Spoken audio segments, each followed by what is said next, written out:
The last time you saw a bird, remember this. You were looking at a dinosaur, not a descendant. Not a distant relative. A dinosaur. Across 5 continents, some birds still carry the posture, the weapons, and the instincts of their prehistoric ancestors. Today we look at 5 living dinosaurs. Modern science is no longer debating this. Birds are not like dinosaurs. They are theropod dinosaurs.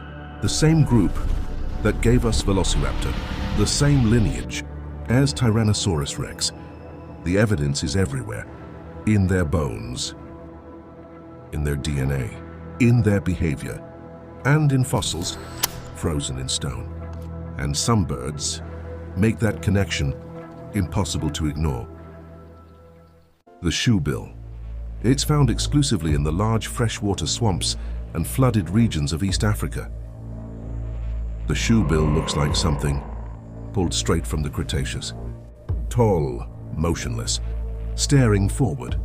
Its massive hooked bill resembles the predatory snout of a theropod.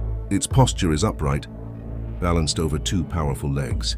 Its eyes face forward, a trait shared by many predators. Like many theropod dinosaurs, the shoebill hunts with patience. It can stand perfectly still for minutes, sometimes for hours. Then, it strikes with explosive force, an ambush strategy, strikingly similar to what paleontologists believe many medium-sized theropods used.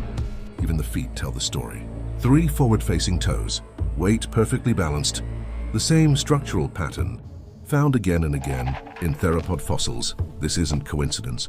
This isn't resemblance. This is ancient design, still alive today. The cassowary.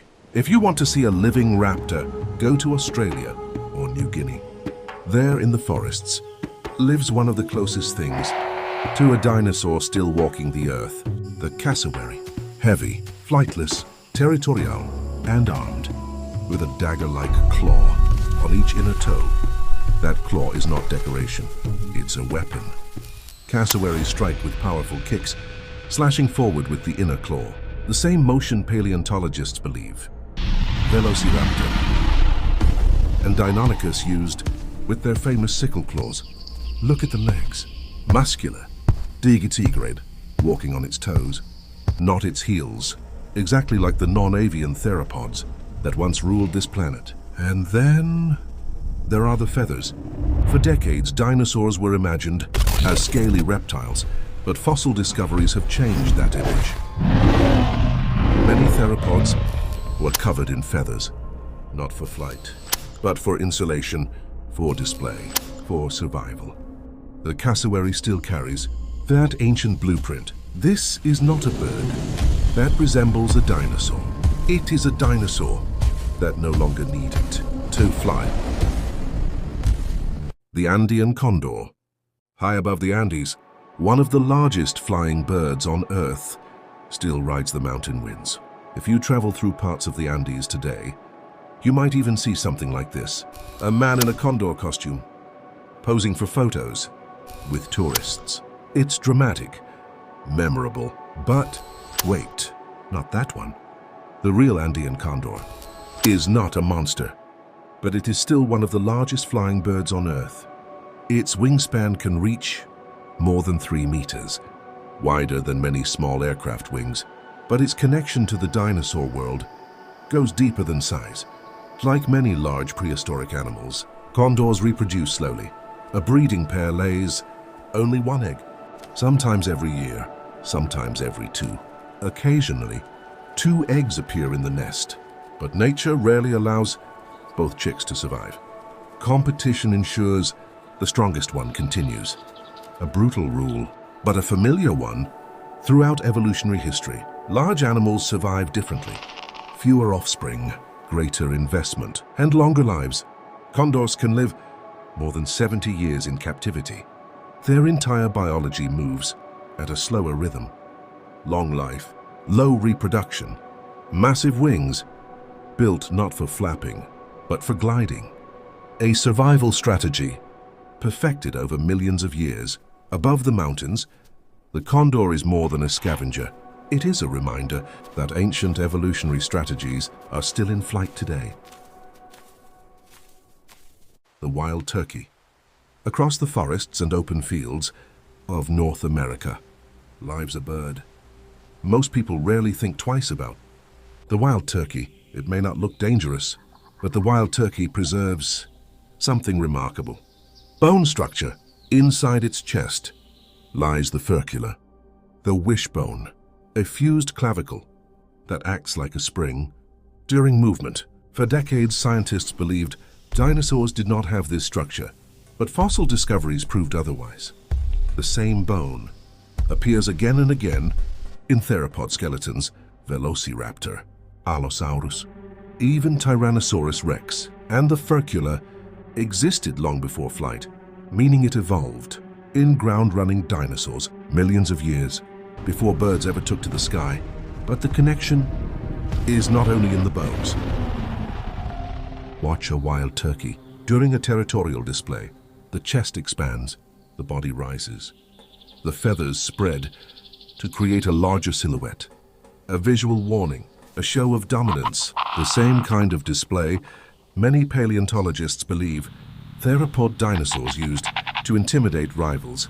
The wild turkey reminds us that evolution rarely throws things away. Instead, it repurposes them. Ancient structures, ancient behaviors, still alive in birds today. The peacock. Across the forests and river valleys of South and Southeast Asia lives one of the most spectacular birds on Earth. The peacock. At first glance, it seems like the opposite of a dinosaur. Elegant, decorative, almost theatrical. But its feathers reveal one of the most important discoveries in modern paleontology. Many dinosaurs didn't just have feathers. They had feathers meant to be seen. Fossils discovered in China have revealed small theropod dinosaurs, covered in complex plumage, not for flight, but for display. Species like Microraptor and Anchiornis carried elaborate feather patterns across their bodies. Some even had long, ornamental tail feathers, strikingly similar in purpose to those of modern birds. This tells us something remarkable. Dinosaurs were not only hunters, they were performers, just like a peacock, spreading its tail to attract a mate. Some dinosaurs likely used color, shape, and movement to communicate dominance, health, and genetic fitness. The peacock's display may look extravagant, but in evolutionary terms, it is an ancient strategy, one that may have existed long before the last dinosaurs walked the earth. For much of the 20th century, dinosaurs were imagined as giant reptiles, sluggish and extinct. But fossil after fossil rewrote that image. Feathers, wishbones, hollow bones, brooding nests, air sacs. Similar to those of modern birds, dinosaurs didn't vanish. One branch survived, shrank, adapted, and spread across every continent on Earth. When you hear wings overhead, when you see a bird tilt its head and lock its gaze on prey, you are not seeing the aftermath of extinction. You are witnessing survival. Dinosaurs never truly left. They simply learned to fly. And the next time a bird crosses the sky, remember what you're really looking at. If you enjoy discovering stories like this, hidden in the natural world, you're welcome to join us here. Because the truth is, the age of dinosaurs never truly ended. It simply became quieter,